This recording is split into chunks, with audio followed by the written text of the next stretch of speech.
Good day, everyone, and welcome to today's T&D World webinar. Our event today is entitled Seal It Before It Fails, How Proper Cable Entrance Sealing Improves Grid Reliability and Resiliency. And this event is sponsored by Power Delivery Intelligence Initiative in partnership with Polywater. I'm Rod Walton. I'm Managing Editor of Microgrid Knowledge and Energy Tech, stepping in on behalf of T&D World today. And all of these brands are part of Endeavor B2B. So to begin this webinar, let me explain how you can participate in today's presentation in the most seamless way possible. First, if you're having any technical difficulties during today's session, please look for that question mark icon on the left side rail. Hit it, type in your problem, submit, and our technical expert will help you out. We recommend that you disable any pop-up blocking software or extensions in your browser, as these can cause issues with the webinar player. Additionally, we welcome your questions during today's event. Our two panelists will answer as many as possible during the Q&A session that both follows the main presentation, but also sometimes as they come up, if they agree to do so. So just feel free to send your questions in at any time. You don't have to wait. To do so, just find that question mark icon again, type in your submission, and click it, and you'll be in the queue. Also, please be aware that today's session is being recorded and will be available on the T&D World website within the next 24 hours or so, and you'll be notified by email when that archive is available. Our moderator for today is Mike Beeler with the Power Delivery Intelligence Initiative, and he'll be presenting with Tom Fredericks, Vice President of Americas for American Polywater. So welcome, Mike and Tom, and please go ahead. The floor is yours.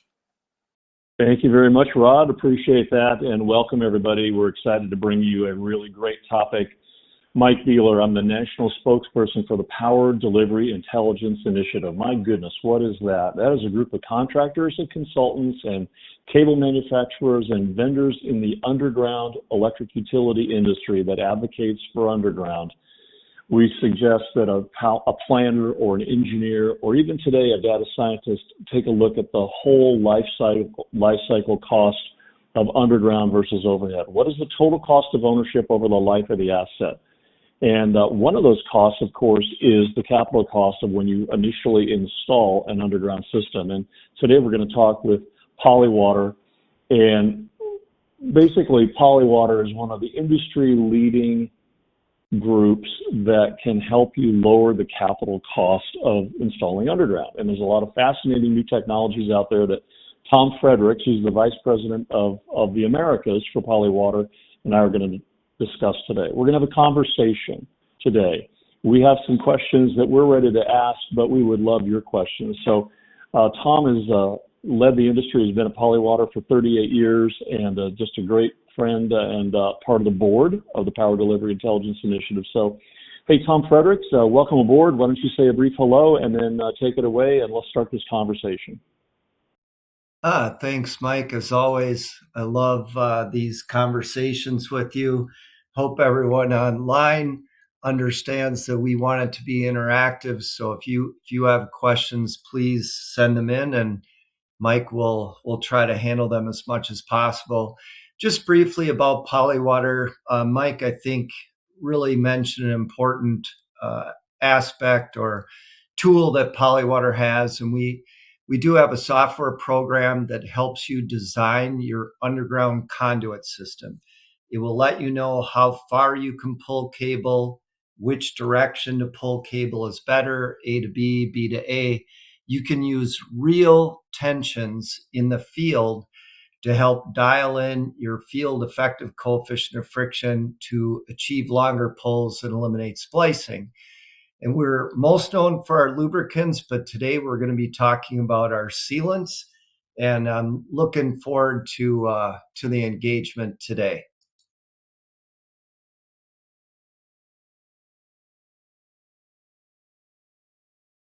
Mike. Yes. Tom.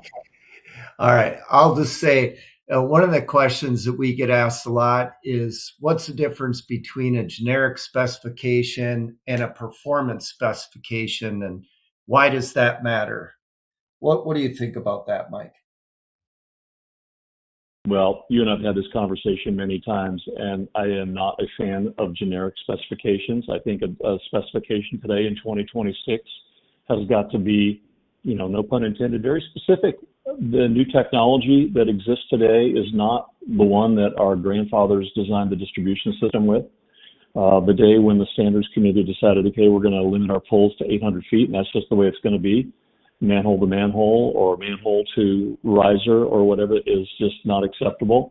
And I believe, Tom, that it's incumbent upon the next generation of young men and women, civil and electrical engineers that are designing cable systems and the cables that go in these conduits to have a very well-studied, well-thought-out, state-of-the-art specification for not only how they pull the cables, but then ultimately how they seal them and ultimately how we operate and maintain the cables within those conduits. So that's kind of my biased opinion that being quasi-retired, and actually, Tom, having done this for much of my career, Tucson Electric and then Hawaiian Electric and then even later at Burns McDonnell, I've done this for quite a long time.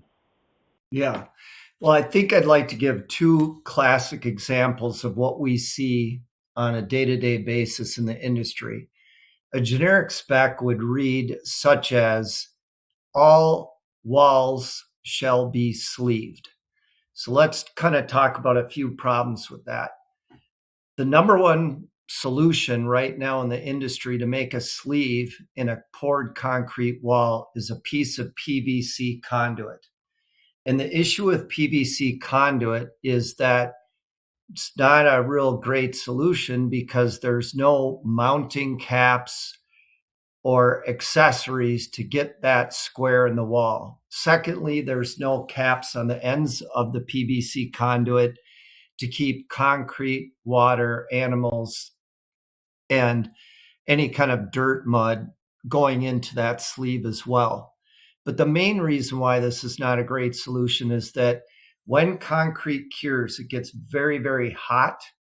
It expands the PVC pipe, so it pushes out on the concrete. And when it returns to size, now you have a gap or crack that leads from the outside of the wall to the inside of the wall, which leaves a pathway for gases and water to enter the building. The second example we would like to give is all conduits shall be sealed. Now, again, the intent is good. The engineer, the contractor, the owner, the provider, the service provider knows that there's a problem and they want to address it.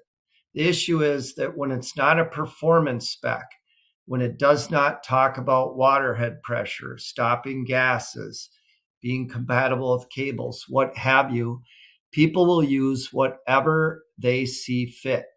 And that is duct putty, which was designed for HVAC systems to go around the seams of HVAC ductwork before they invented duct tape, or just off the shelf aerosol cans of foam, which are open cell.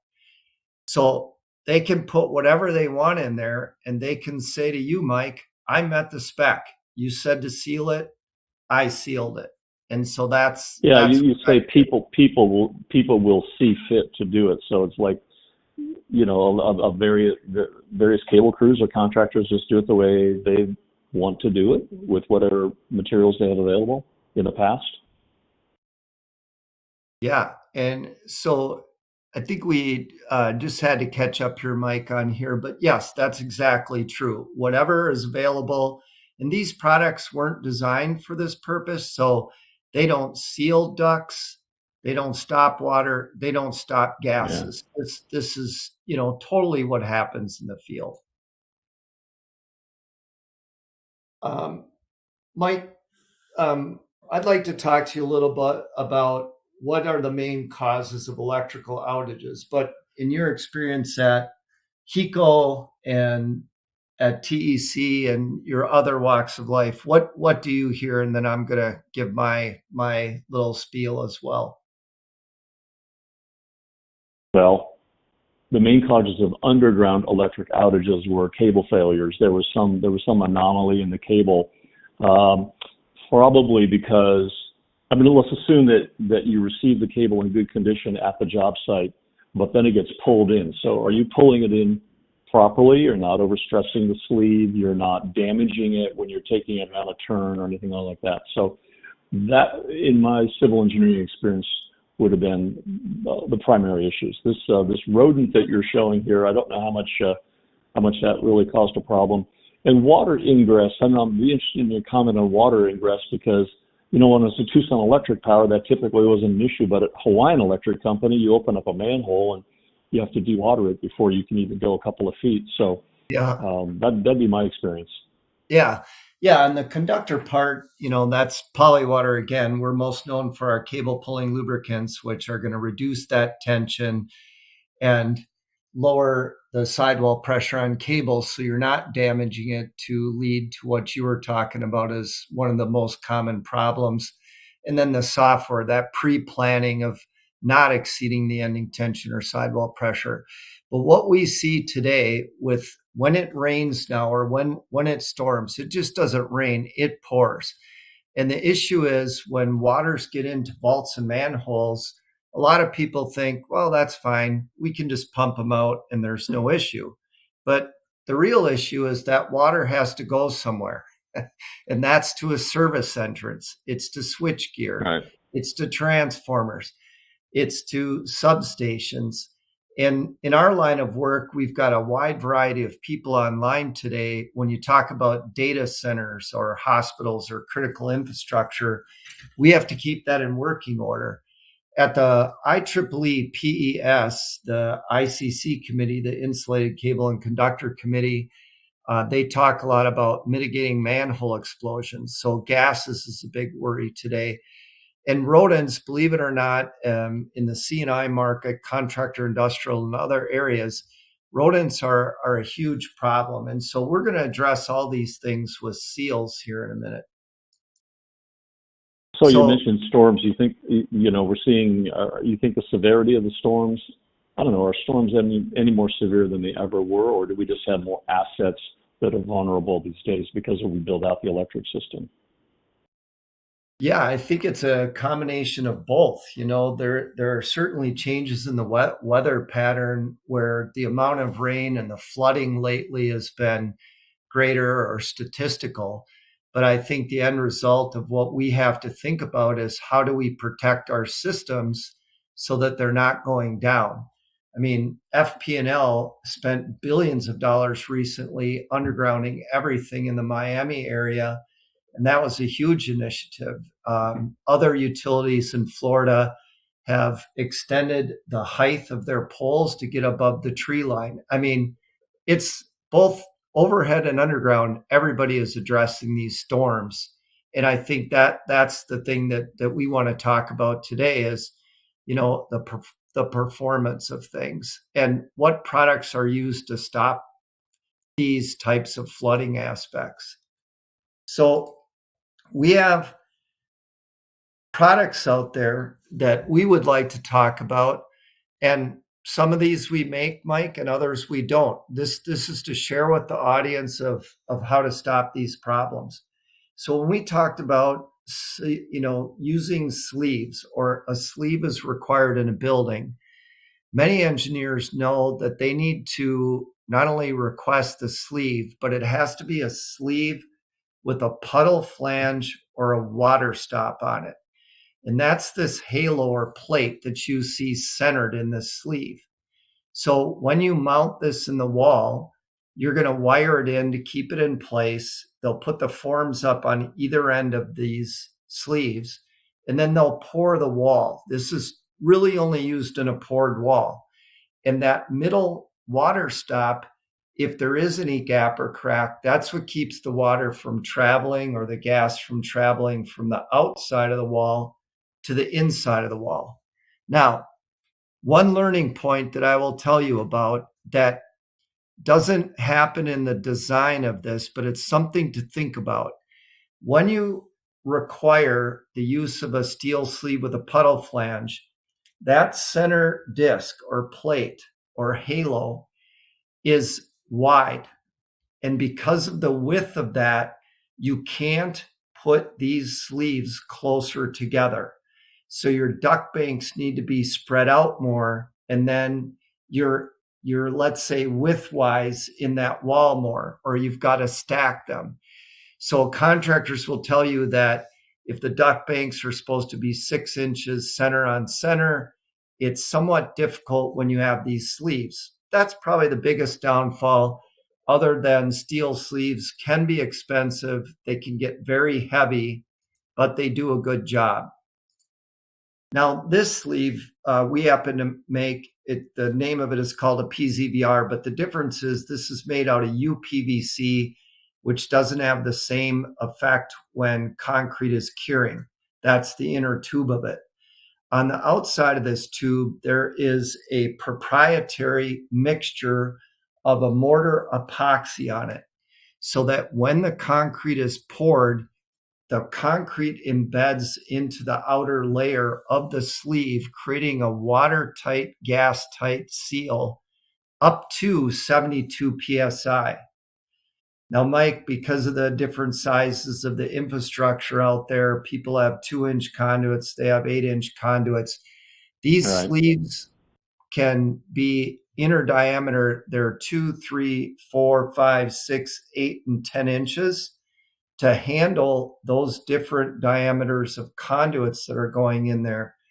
And in a few slides, we're going to talk about the importance of sizing those conduits. These can be cut to size. The end caps can be used for mounting, but they can also be used for stopping water or cement from going on the inside of these sleeves. Why wouldn't I have the correct size sleeve already in the system? I mean, what am I looking at? Some kind of change that's been made, or am I retrofitting something so I've got a different size sleeve than what I need for the cable that's being pulled? I mean, what kinds of things have you run into in the industry? Sure. So, Mike, let's just skip ahead and I can go back. So, the biggest issue with people is this. When you have a 4-inch conduit, for example, most people will say, well, I've got a 4-inch conduit. I'm going to make a 5-inch hole, or I need a 5-inch hole to put a 4-inch conduit in there. Now, the issue with that is that can you fit a 4-inch conduit in a 5-inch hole? Absolutely. But that's where the problem starts. A 4-inch conduit is 4.5 inches in the OD. And therefore, when it goes in a 5-inch hole, there isn't a 1/2 inch around that conduit or pipe. It's only a 1/4 inch. And when you only have a small gap or crack, Mike, people get very creative with the seals that they want to use to try to keep that wall watertight and gas tight. So the number one thing that gets used is mortar. But the problem with mortar is Jill likes using a lot of water when she mixes her mortar mix, and Jed doesn't use enough water. So basically, the mixture of mortar can vary greatly from person to person and day to day. The second thing is it's very difficult to pack mortar into a very small gap or crack, and it becomes brittle, it can shrink. It just isn't a very good way to seal that opening. The second thing is people will use Firestop.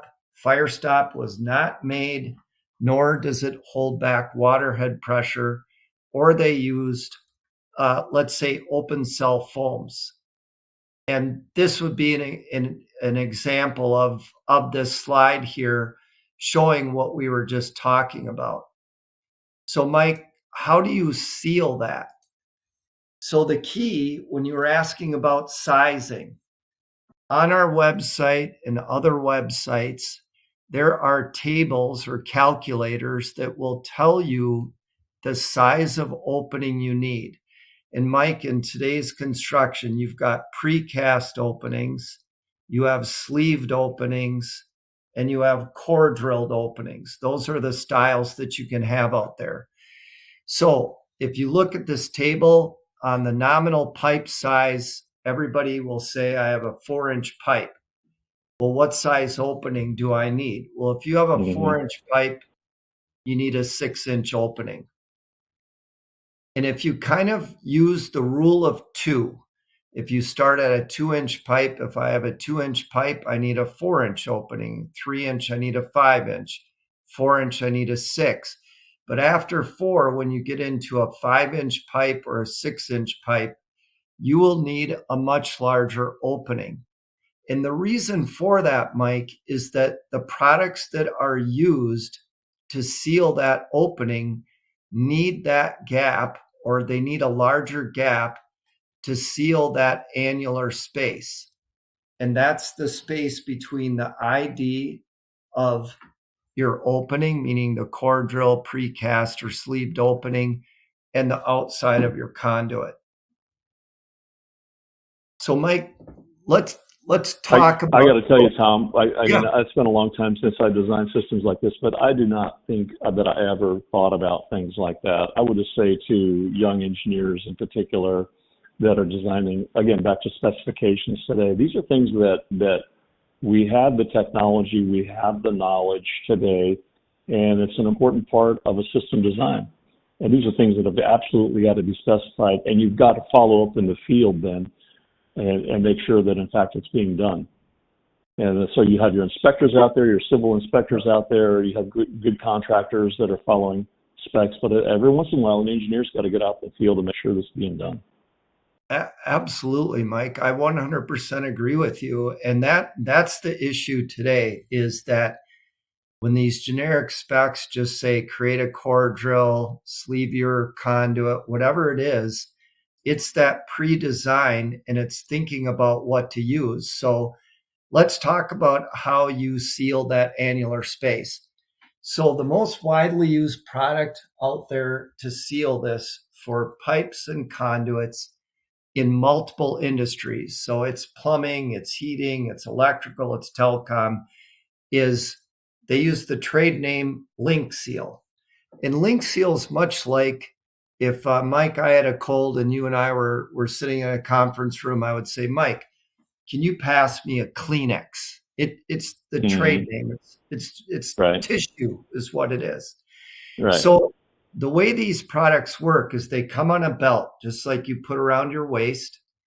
The belts come, each individual segment comes in a different thickness and length, and they all have a bolt in them. And depending on the size of your conduit and the size of your opening, you need, let's call it a different shoe size to fit that opening, and you need a number of shoes to create the best opening. Now, Right. You brought this up earlier, Mike. You know, the trades today, the changes in the industry, it's very difficult. So people just assume, hey, I put my belt around the pipe and now I just tighten the bolts and I'm ready to go. But the way But how do I know I've done it correctly, right? Exactly. That's the biggest question. So normally, you know, because of ergonomics and battery powered tools now, people get their drill, they put their chuck on it, and they play Indy 500, and they just tighten these bolts as fast as possible, and they think, done, job done. But you need to start out at 12 o'clock, go to 1 o'clock, 2 o'clock, 3 o'clock, go round and round and round on this clock, and do 5 turns each time to equalize the pressure that you're putting on the rubber to get an equalized bulge to seal that opening. Now, Mike, this happens to be our product, and this simplifies everything. It has a patented window on here that goes from clear to yellow to know that you're at the proper torque. All of the hardware is stainless steel. So if you're on the coast, if you are in a wastewater treatment plant, you want longevity, 316 is the way to go. And other products offer 316 as well. The other thing is our bolts are only threaded halfway, so the water can't walk down the bolts, where other bolts are threaded all the way. The nuts are molded into the pressure plate so that you don't have any loose parts and you don't need to retighten it. But it's up to 72 psi, Mike. That's how rigorous this seal is. Now, because you need to know the annular space, the size of the pipe, and your opening, that's the way you figure out your shoe size and number of links. Again, we've got a great calculator on our website. Other calculators exist for other products.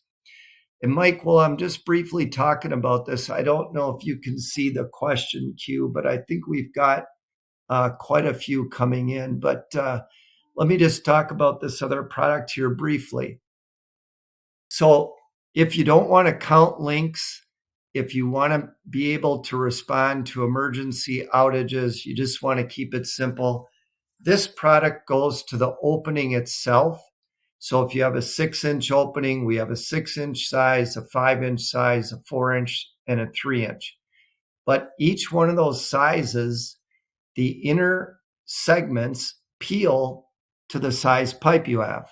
So this happens to be our 4-inch model, but you can fit a 1/2-inch conduit or pipe in a 4-inch opening all the way up to a 2-inch size conduit or pipe just by removing one of the segment peels. All stainless steel hardware, EPDM, but this is something now that you can keep in your tool crib or handy on your truck and be able to use it without having to do anything else. Yeah. Hey, I do see a lot of good questions here from the audience. So audience, thank you very much. Let me ask you, this large Canadian utility, do you see water ingress driven more by conduit sealing deficiencies or by just the deterioration of surrounding civil infrastructure? So is it a poor civil system, or is it because you just didn't seal it right? Yeah, well, one thing, that you could challenge, if you're a utility or a contractor, an engineer online, again, Polywater does one thing well. We like to be very neutral on a lot of subjects and use a lot of research and people. If you ask any contractor, they can put together a PVC pipe system as carefully as possible, but at some point in time, that's going to leak. So for whatever reason, Mike, it can be a combination of both where you've got, let's say, utilities that are in New York City that have got wood conduits, they've got concrete conduits, they've got tile, they've got all kinds of conduits that over age could be to the infrastructure, but then it could be to the ceiling. And again, I brought this up earlier, but a lot of utilities, especially on the coast, I know of another utility in Canada that's on the western side of their country that just tells us, well, it rains all the time here, so we don't worry about our vaults and manholes. And I said, yeah, but what about your service entrances? And they said, yeah, that's a huge problem. And I said, well, where do you think the water is coming from? It's coming from the conduits, but it can be both. Yeah. Here's a question. What if I want to put more than one cable into a conduit? Is there a solution for that? There is. And we're going to cover that in depth in just a couple of slides. So I'm just going to kind of let me ask you one other question here. This is a quick one too, from a big construction company. Do these modular seals have a fire rating? To my knowledge, the modular seals available on the market today do not have a fire rating. However, I'm just going to skip ahead because I think it's better to do it this way. I'm going to show them this slide. So let's talk about fire stop and fire ratings for a second. So I think one misnomer that happens in the field is that somebody will read the job specs and it will say, fireproof your walls. And they assume all walls need to have fire stop in it. So a lot of times the outside wall does not have this requirement. And that's typically where we're talking about these seals. And it happens to be the inner wall. Now, I'm not saying in some critical infrastructure or where hazardous locations, structures are, that fire stop is not necessarily an outside wall, but please look into that. But when you need fire stop, remember, it might be a 2-hour rating, a 4-hour rating, 6-hour rating.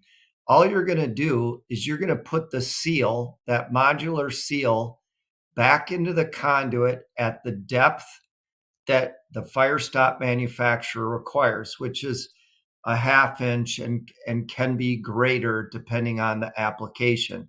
So, Mike, we just recommend putting in our modular seal or mechanical seal or our foam seals farther into the duct and putting the fire stop on the front. And that way you've got the best of both worlds. Great. Good. Thanks for jumping ahead and addressing that. Oh yeah, no problem. I'll keep looking at these questions, but you can get back to your presentation, Tom, and I'll keep looking at these questions as they come in. Thank you, audience, for the questions. Yeah, we love them. Keep them coming. We'd rather do it this way. I wish we had a beer or a nice cup of coffee, something like that right now. So, Mike, one of the big things today that we see is when you're talking about data centers or buildings that they want to put up more quickly and more effectively, there's a tremendous amount of labor being used to do prefabrication for all the trades: plumbing, heating, electrical, telecom. It is commonplace now that they're shipping parts of the job out there. And with walls, we see a big difference in walls today. So IMP walls that are being used, insulated metal panel, tilt wall being used. And some of the things that are a challenge for the construction industry today is, again, whether you're a plumber, mechanical, electrical, gas, or telecom, when you go through these thinner walls, you've got a problem. And that problem is they're not thick. So how do we seal those walls? In addition, you've got brick walls, you've got block walls, you've got walls that need to be sealed. So when you look at a tilt wall or an IMP wall with a series of conduits going through it, again, the spec reads openings should be sealed. But how do you seal a big gap like this? Normally what people will do is they'll get an awning like you have over a window and make it out of metal. And it's just to sheet the water, the rainwater, off that area to try to keep it from going out in the building. And some of you may laugh, but this is a common application, especially if there's cable tray going through that wall. Now, you get birds that make nests in here, you get dust, you get all kinds of problems with that. But with brick walls and block walls, one of the challenges you have is that they've got cavities in that wall. So how do you effectively seal that wall? Because if you shoot a bunch of open cell foam in there, the problem that you'll have is that foam goes down into the channels, and now you don't have a seal, or you just take a whole bunch of fire stop and it's just a disaster. It's a big mess. Hey, let me ask you a question. I just was at the ASCE Florida section meeting, and I went to a session on seawalls, which I wasn't that interested in, but I went because they're 3D printing these walls. So today we have the capability of using a giant 3D printer that can print a structural wall in large panel sections, like you would say, hey, I'm going to do a tilt-up wall, or I'm going to do something at a prefabricator, but now I can 3D print it. Have you, in your vast experience, although this is pretty much state-of-the-art stuff, have you run into any 3D printed walls where maybe you can make these spaces just about practically perfect? Wow. No, I've not run into that. I don't think our company has, Mike. But the same thing would be with that wall, and it would be the integration. So to address that question, they're still going to have an opening in that wall of some sort. Right. And whether they print a manhole or a vault or a substation powerhouse, they all have this big window in common. In a vault or a manhole, a lot of times they have the knockout windows in there so that when the duct banks come in, if they're not quite level or they're offset, then they use that mortar we were talking about. And then you've got the problem that we talked about before about the use of mortar. But if we go to something like this is how to address a thin wall, a non-thick wall or a brick wall or a block wall or a metal paneled wall. So we manufacture flanges that can either be closed, like you see the single open with that socket, that circular opening in it, or the next one over that is a split flange. Now, you might ask, why would you have a split flange and a closed flange? Again, that speed of construction. People want to get their cables in there. In Canada, they use a lot of tech cable. So they can pass that through that opening. But now you can come back on a brick wall, a block wall, a metal wall, or in a pre-existing wall of any sort, and you can open this split flange up, close it around the cables and or conduit or pipe, and you can put one of our mechanical seals there to make that seal. And we have made these with 1 openings, 2 openings, 3, 4, 5, 10. It doesn't matter, Mike. But now you can have plugs in the openings that you're not using for future path, which is great. So this is one way to address that. Now, for really large openings, the big trend that we see at data centers or when people want to run a bunch of cables into an enclosure is that, particularly when it's coming from cable tray, they want to keep that pattern for the ampacity and for heat dissipation, but they've got no way to seal that enclosure to make that have its IP rating of either dust or water. So again, we use our flanges to create this rectangular opening. And if you had cable tray going through a wall, you would simply stop your cable tray at the wall, like you kind of see in this lower right-hand photo or the one next to it with the 3 openings. And when you do that, now we're able to make a seal without having the complications of that ladder. Now, these seals, Mike, are labor savings because they're one piece. So this big domino that you see there on the right, each one of those vertical stack of 4 cables, that opens up like a director's cut when they say action. All of those holes or openings are cut to the OD of the cables. The reason why you see the 3 on the right is those would be the grounds. So when you think about substations or enclosures or anything like that, this is a great way to seal those areas up, whether it's a roof penetration, a wall penetration, or enclosure penetration. All right, better take a breath here. I think you got some more questions. So one of the questions was, are there any voltage limitations on any of these sealants or any of these technologies that we're looking at? None.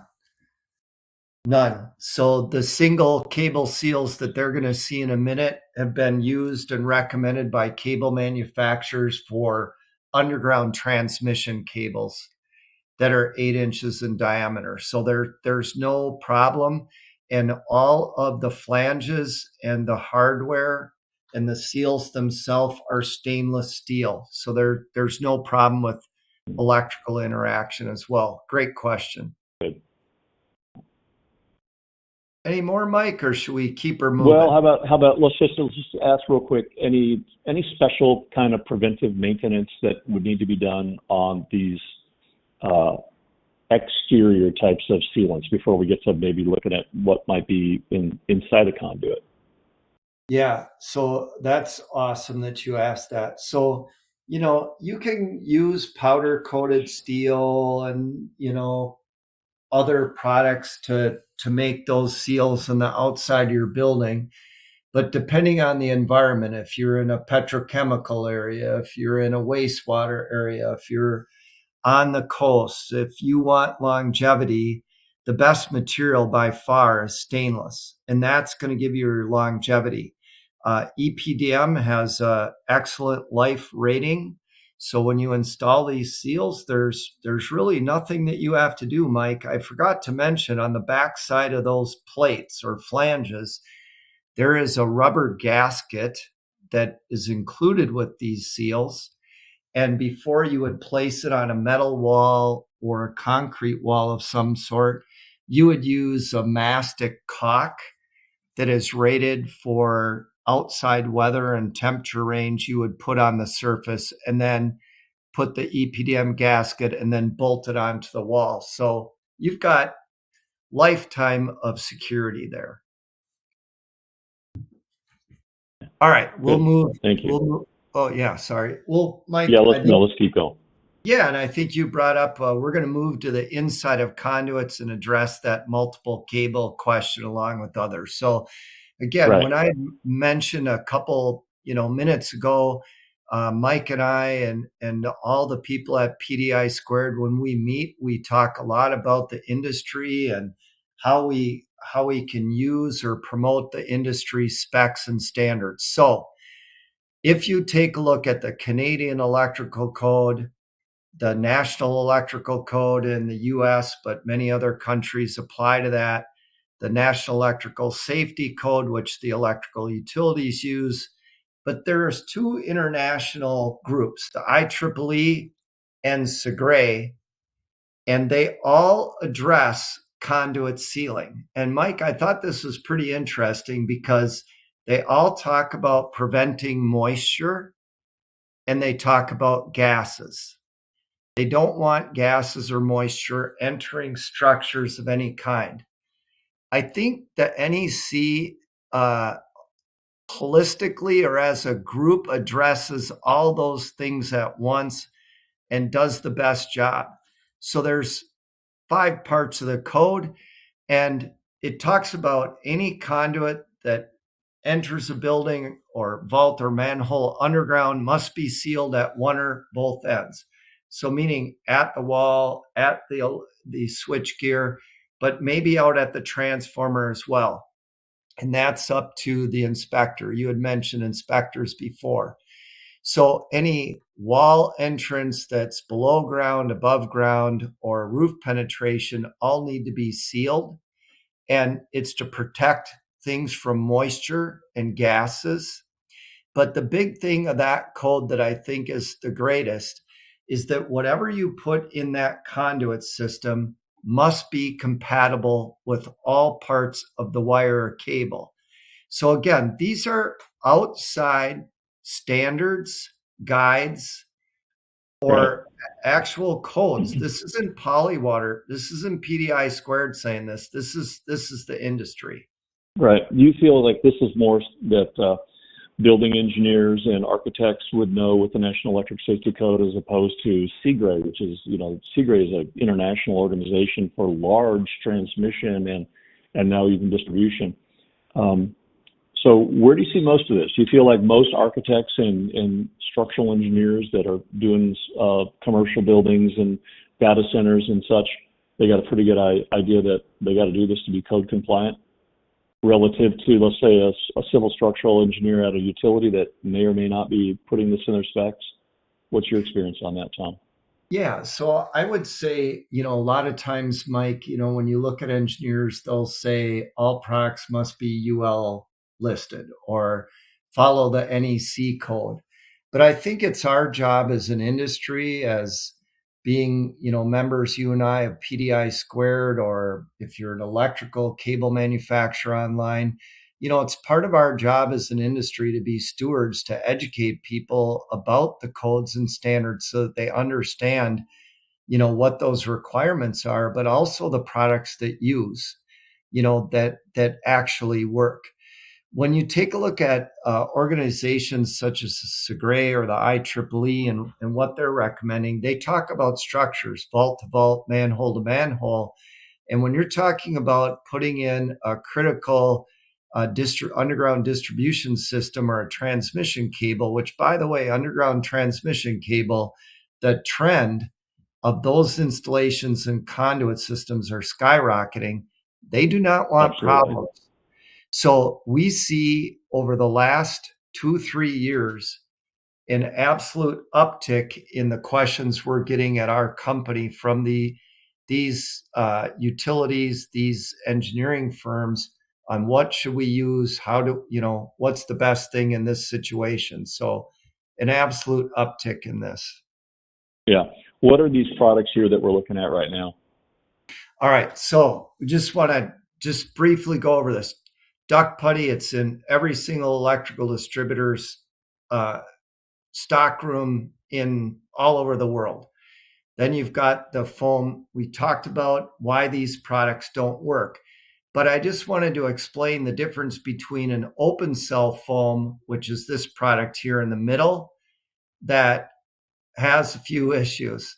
So open cell foams never cure in the conduit. They're made for gaps and cracks. If we go back to those codes again, or getting performance from products, you want to use something that's compatible with all cables, that stops water head pressure, stops gas pressure, that's going to work. And these products, when they're not exposed to air, never cure, they actually liquefy. And even if they do cure, Mike, they don't hold up to cable movement, weight. They're not going to stop your water head pressure or gases. And so that's the biggest thing.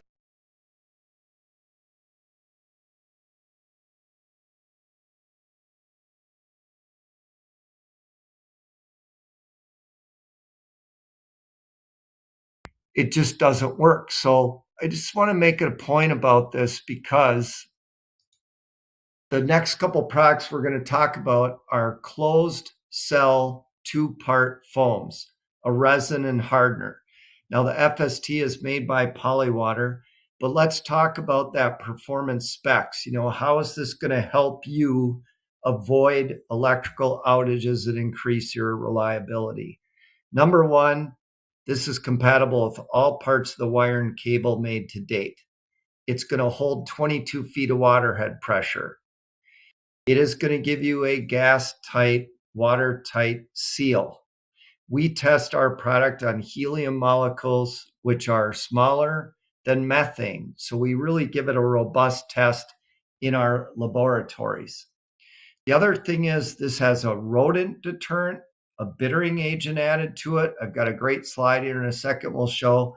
And it's got an IP66 rating to help your enclosures.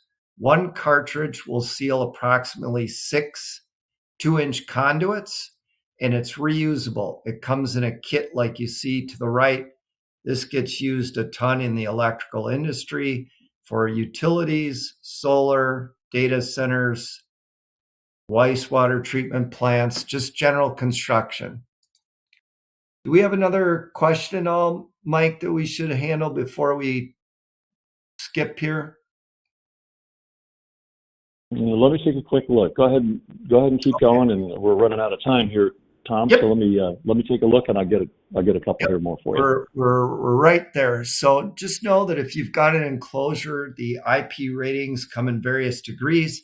When you get to the 66, it's to keep out any kind of dust, and it's also for water. So when you're in a robust water area, or you could be in food processing, this also has a NSF 61 rating for the food and bev industry. Now, Mike, I wanted to share this slide because, okay, Tom is talking a lot about this rodent deterrent bittering agent. Well, how does it work? So the bittering agent is put into our formulation, and the way that they test it, I want to make sure everybody knows we were kind to animals. They basically build a box. Oh, good. Thank you. Yeah, we are PETA compliant here. You put the bait on the left side, you have the animal on the right side, and a hole is drilled in the middle of that foam block, that FST block.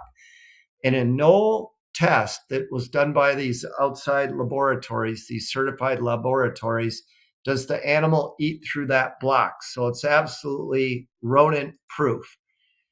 The other one is our AFT. Now, AFT is a lot easier to deploy than FST. It stops 10 feet of waterhead pressure, which is very robust, not as robust as FST, but nonetheless, 10 feet is awesome. FST can handle up to 90-foot surges. FST also has rodent deterrent. AFT doesn't. But the utilities and the contractors love this product because it helps them meet the code and gives good performance. But, with PDI squared, we want to talk about that resiliency, reliability. Mike, we have dozens of electrical utilities around the United States that have adopted AFT and is standard in their system for filling every single riser pole to keep squirrels out. This photo, believe it or not, was sent to us from a utility on the East Coast that had a major problem with squirrels. And they go down the riser poles because they think it's an opening where it's like a tree. They don't know any better, but when they get in there, they're kind of stuck. They eat up the cable and then kapow. So this not only keeps the water out, but it also keeps squirrels out, which is just phenomenal. Yeah. Here's a comment that you're going to actually appreciate, Tom. I'll just read it. Hey, could you provide the PDF presentation, please? You get that asked that question a lot, but it goes, it contains information that will help me convince the chief to seal the ducks. Thanks. Yeah. So, apparently, you're resonating with some of the audience here, Tom. Well, let's buy that person their favorite drink as well.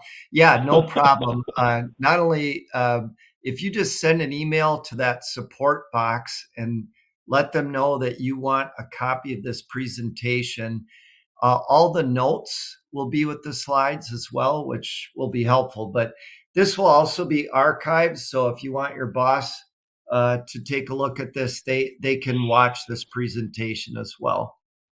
100%. All right. Real quick, Mike, I'll blaze through this so we can handle a couple more questions.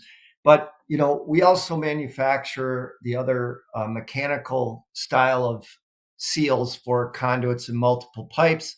So when the person talked about, can you seal multiple cables? Yes, both the AFT, FST, and the mechanical seals can do it. Now, the advantage of FST and AFT is that if you have high conduit fill, so if you're talking about, let's say 80% and above, or you have a lot of wires or small conduits, then FST and AFT are the way to go. If you want, let's say, a cleaner looking system, you want to be able to get in and out of it, you just prefer the mechanical seals because they can hold 36 PSI, then this would be the way to go. This product is called a PHRD. This happens to be UL classified seal. Again, these segments peel out to fit the size of your cables. So if you've got 3 phases in your ground, the grounds are typically smaller. You can have 3 one size and peel the other one to the other size to help fit it.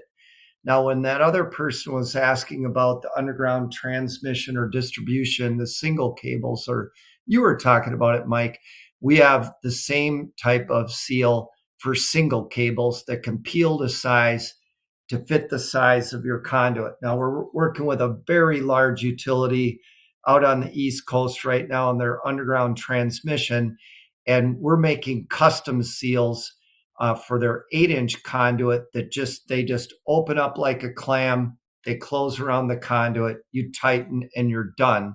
So all that can be done for you as well. If you need to seal the base of your enclosure, we've got a product called Instagrout that will go around the stubbed up conduits that are in there. Again, why? In this case, it has a lot to do with rodents. Rodents are going to come in through the base here. And one of our first utilities that bought this, they were next to a wing restaurant, a national chain wing restaurant. The rats would go in, get the wings out of the trash, go to the transformer. They dug a hole in there, ate up the cable, and caused an outage. The last thing I wanted to share, Mike, before we get to any more questions is some of you that are electrical engineers on the line, and some of you are contractors.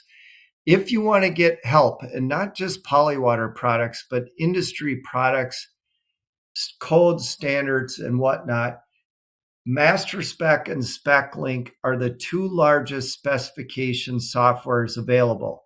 We have a public page on MasterSpec where you can go in there and cut and paste specifications that were vetted out by industry code and their electrical engineers.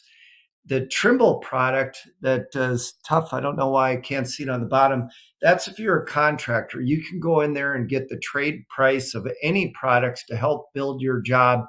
And Trimble is the largest software platform that deals with estimating software.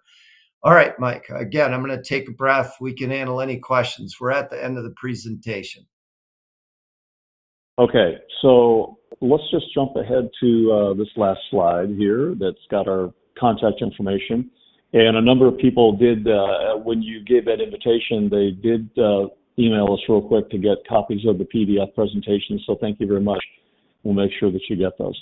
I think, Tom, that we have addressed most of the questions from the audience. This was going back over audience. You sent in some great questions. Thank you very much. And we got about 3 or 4 minutes left. And so I know that Polywater is really good at providing resources. You recap those resources just a little bit, but there's resources for cable pulling. Now there's resources for cable sealing that, frankly, I had never really even thought about when in my recollection of the things that I did as a civil engineer. But that was like 30 years ago. But give us some final conclusion thoughts, if you would. You've got a lot of these resources. You've been in this industry 38 years. You're getting ready to start a new phase of life, season of life here very, very soon as you get ready to retire. And give us some concluding comments. We have about 2 or 3 minutes here as we wrap up and make some conclusions. Yeah. Well, first of all, Mike, thank you. What I would like to say is, one of the things that Polywater prides itself on, or I think as an engineer or anybody out there and a contractor, you want to design a system that's going to last. And you want to construct a system that's going to work. You want to do good things. And I think Polywater does a very good job of not making up our own, let's say, guidelines. We try to use the industry as much as possible. So what I would leave everybody with is that if the greatest thing you can take out of this is generic versus performance, you should be buying and installing products that were made for that application and not be using products that were made and designed for a different application to try to come up with your solution. Obviously, if the solution doesn't exist, great. But hopefully that's one of the biggest things that you learned here today. And then secondly, if you are an electrical utility, a provider, or an engineer, generic specs, although they're well intended, if you don't add the performance on top of it, you're going to get what you listed. And the resources, Mike, I think are great. We gotta tout PDI Squared. PDI Squared's website has a tremendous amount of resources on there and links that you can use. And Polywater's website has those calculators that can help you size the conduit and openings and the seals that you need.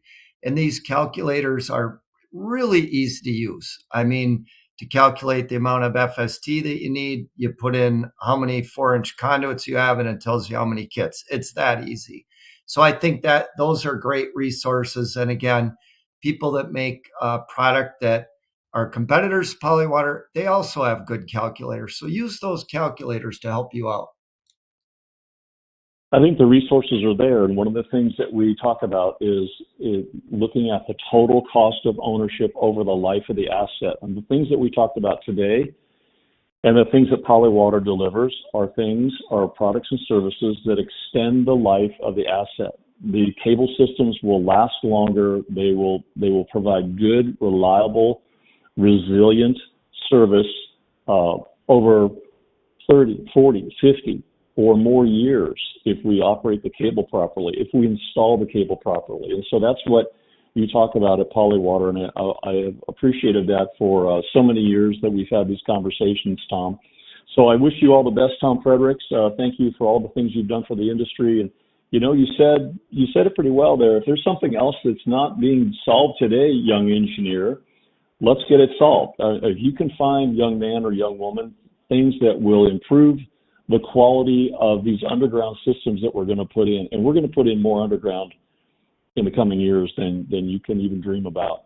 If you can find additional things that we could be doing, guess what? Go make it happen, or go take it to a company like Polywater and watch it happen. So, Tom Fredericks, thanks again. All the best to you. And Rod, I am going to hand it back to you at T&D World.